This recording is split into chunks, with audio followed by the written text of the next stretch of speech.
Okay, so what's up mga kamatis, mga kaibigan? Nagpapasalamat ako kay Sir Richard Tadeo. Sir, napaka-formal kasi nung ginawa niya, kita nyo. Actually, tinuruan niya tayo mag-citation pag gagamit tayo ng articles at gagamitin natin sa ating, kunyari, gagamitin mo yung article, kailangan mo kasing i-cite yun. Kaso kay Franklin Miano, alam naman natin na kinopya niya yung website ni or yung taga Fiverr, kinopya niya yung si Alex Hormozy. So pero please lang po, panoorin niyo po itong kay Sir Richard kasi kapopost niya lang. What we're going to react for today's video ay ito po. Ito Kung yung, meron ako natutunan sa school, yan. yan ang Pero bigyan muna natin ng proper context do by watching yung content ni Franklin Miano. Para lang, kasi baka sabihin, ina-out of context na naman siya, di ba? Iyakin talaga yung bata na yun. Okay, pakinggan na natin. Why can't you answer Richard Tadeus? Don't Ba't nga ba start hindi? with the hindi siya sikat BS. He can buy you and your family. Hindi po ako for sale Sobra or yung naman family. yan. Hindi Skip niya na natin. kayang i-edit all at once. Yun. So kung makita nyo, ang kanyang rason dito, kulang daw siya sa editor. Isa lang yung editor niya. Ngayon, let me be frank with you, Franklin. Hindi ba ang negosyo mo ay business outsourcing? So bakit ikaw na expert sa business outsourcing hindi ka makapag-outsource ng iba pang editor? Bakit ang tagal mo mag-edit? Hindi ba editor ka din? Di dalawa na kayong editor. Di ba sabi mo dati nag-e-edit ka, kaya ka yumaman ng ganyan? Ikaw talaga, marami ka talagang questionableng galaw Konting critical thinking lang talaga, GG to Anyway, nakakainis lang kasi dito. Sobrang sobrang tagal sumagot. Tapos ang gagawin niya, pag nakasagot na siya, ikakalat niya yun sa buong social media para maiba yung narrative ng tao. Of course, yung kay MG, madali lang naman talagang sagutan yung kay MG. Maglalabas ka lang ng ORCR. Di tapos na. Pero that's not the point. Hindi yun yung mga dapat tinatanong. Tatanong mo yung asan yung audited financial statements mo for the years na operational ang MSB. Tandaan nyo, meron siyang video na sinabi niya na every month almost 1,000 to 2,000 yung pumapasok sa MSB. Lalabas natin lahat yon, dahan-dahan lang. Slow cook is real. O tuloy na natin. isa yun yung TikTok reaction natin at itong date po siya mapopost. Sobrang dami kasing video guys. Yan yung mga videos na Okay. ipopost ng ayan, ito yung date na nag-react ako or what. Okay. Yun lang. So Alam mo, hindi ko maintindihan yan Kasi nga, ano yan ang gagawin niya dyan talaga, alam mo yun, para maayos yung editing. Para yun yung catch niya Pero wag kayong magpapadala dun sa editing kasi sila yung gumagamit talaga ng editing para medyo merong konting oomph. Tandaan nyo, hanggang ngayon, sarado pa rin yung mga negosyo niya. Okay? Tandaan nyo na hindi niya pa rin nasasagot yung kay Sir Richard Tadeus na nung March niya pinost yun April na ngayon, magme-May na nga di ba? Mali ba namin kung ngayon mo lang ini-edit yan? Ito naman talagang si Franklin Miano, parang siya na naman lang yung may internet sa Pinas. react ako sa kanya and especially dito. Yan yung Kay Jake Yu Crypto. content na yan, nag-react din ako dyan. At sana abangan nyo sa Bakit kailangan mo mag-react dyan? Di ba wala na yung ibang negosyo mo, 8 businesses? Di ba sabi mo temporary closed mo? Meron kaming video doon. Ano pa ba kailangan natin pag-usapan doon? YouTube channel ko. Yung video na yon para kapag pinost ko, mapapanood nyo na din. Sa mga nagsasabi dyan Hindi na, ayoko mag-follow sa'yo. Anyway, hindi ka guilty. Ito yung sinasabi niya. na pinaghandaan ko din videos kaya daw ako madami lang i-edit. Alam mo may nakaka-video ko. Tapos magsasabi na hindi ako makagawa ng content dahil guilty ako. The answer is no. Kasi kung guilty talaga ako, ang gagawin ko, i-deactivate ko lahat ng mga accounts ko pati YouTube ko. Tapos pupunta ako sa Japan para mag-tag ko. Pero nandito pa din ako. Ayan, pinapaano niya pa si EXL, 'di ba? Si EXL kasi yung nagtatago daw sa Japan wala naman nagsasabi na guilty ka, may nagsasabi lang may pagkabarbero ka. Maraming tao. May pagkabarbero yung mga kwento mo, hindi sa labat. At saka hindi lang 'yun. Panoorin niyo yung bagong video ni Sir Richard Tadeus. I think you did plagiarize yung gawa ni Alex Hormozy. You did. Ayan siya nagsabi. Ayan alam nyo kung merong isang kinakatakutan ng mga students ng top So, mamaya bukas na natin 'yan ire-reactan or sa ibang araw. Hayaan muna natin na kumbaga i-spread yung message niya. Ngayon kasi ako, si Sir Richard Tadeus, yung mga nagde-debunk kay Franklin Miano, kami po ay ano lang, simpleng mga mamamayan na naman kami at wala kaming hindi namin negosyo or hindi namin talaga ito mainline.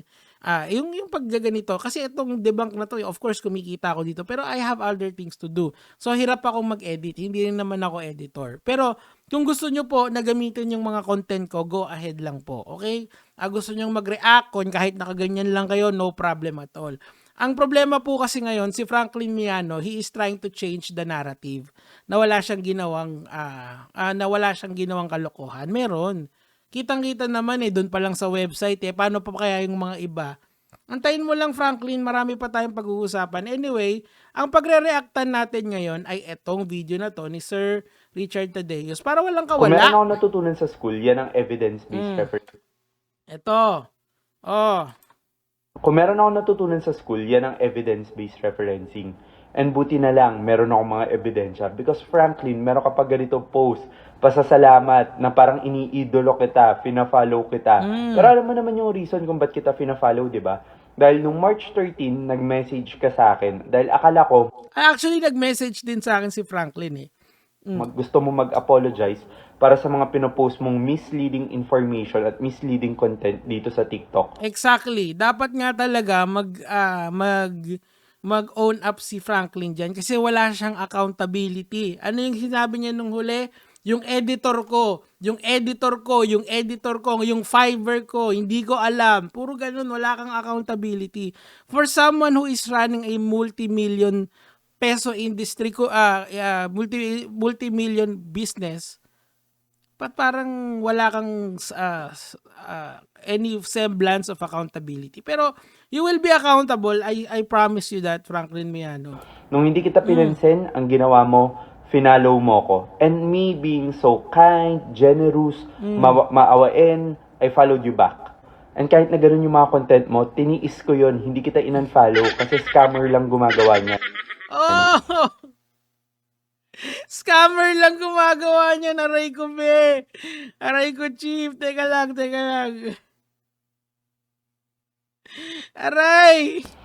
Tapos ngayon pinapalabas mo na Tapos ngayon kita in-unfollow kasi scammer lang gumagawa niyan. Idol mo, no? Biruin mo, sabi ni Franklin Miano, na idol niya daw tong season. Scammer, hindi naman niya sinabi directly, hinint niya lang. Nasa general direction na nakaturo dun kay Franklin Miano. Ako, I am yet to call him yung word na yon. Ako muna, sasabihin ko, barbero muna. Pero alam ko naman yung final answer dito. Kumbaga, any move he makes, talagang checkmate yan, kahit saan siya pumunta. 'Di ba? Unang salvo pa lang yung actually yung isa sa mga tira pasok ko yung sa website Meron pa, marami pa. Anyway, sir, tuloy niyo po.